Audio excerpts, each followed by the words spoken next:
কৃষি বা এগ্রিকালচার, কৃষি হচ্ছে বাংলাদেশের অর্থনীতির প্রধান চালিকা শক্তি এবং বাংলাদেশের প্রত্যেক এলাকায় প্রায় সমতল ভূমি এবং প্রত্যেকটা জায়গার মাটিই বেশ উর্বর এবং বাংলাদেশে বেশিরভাগ জায়গায় হচ্ছে নিচু, অর্থাৎ নিম্নাঞ্চল, জলাশয় রয়েছে বেশিরভাগ জায়গায় এবং বেশিরভাগ মাটি হচ্ছে ফার্টাইল বা উর্বর। এবং বাংলার গ্রামই রয়েছে বাংলাদেশে বেশি। বাংলাদেশে মনে হয় 80 ভাগ বা 90 ভাগ গ্রাম। সব গ্রামেই রয়েছে ফসলের মাঠ, কৃষিক্ষেত এবং সবুজ প্রকৃতি।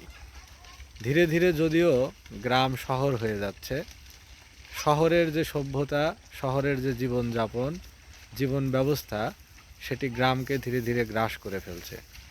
গ্রামের যে নির্মল প্রকৃতি, সেটা শহরের প্রভাবের কারণে বা শহরের জীবন ব্যবস্থার কারণে গ্রাম অনেকটা ম্লান হয়ে যাচ্ছে।